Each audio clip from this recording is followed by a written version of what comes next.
Animal welfare case unfolding out in Pahrump. Authorities raid a private home to seize these full-grown tigers. 7 tigers taken from the property early this morning. Police tell us the owner, Karl Mitchell, did not have the necessary permits to keep those tigers.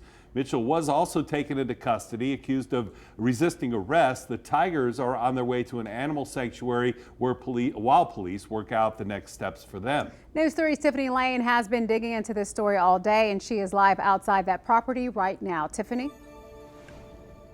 Yeah, good evening. So Mitchell is the owner of Big Cat Encounter, so he's pretty well known in this community. Now, the Nye County Sheriff tells me that these tigers had to be seized because Mitchell was keeping them unlawfully on this property. Now, right now, the scene you see here, extremely quiet, but let's take it back to some of that video from a few hours ago. Now, that's when we know authorities, code enforcement, and animal services responded to the home. That was around 7 a.m. this morning. When they arrived, they spotted the tigers, and a sanctuary from out of state came to assist with taking the tigers until they know what will happen next in this process.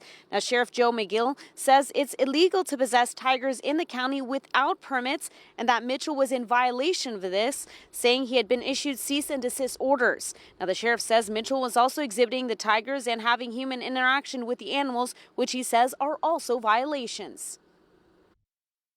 What prompted this was several months ago, the individual, Mr. Mitchell, was being evicted from the property, and the owner of the property was not being allowed onto the property to inspect.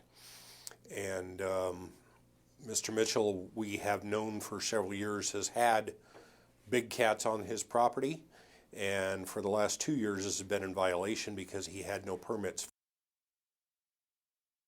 Now, Sheriff McGill says that there was a veterinarian who spoke about the conditions of the animals here on the property. The veterinarian told him that there are some water dishes without water. Some of them have some algae on them, and that 1 or 2 of the animals seemed a little bit skinny. So he says the animal services will decide if there will be any charges when it comes to those conditions. Now, later tonight on News 3, we'll have a jailhouse interview with Mitchell. He's responding to the allegations of what happened on his property here today.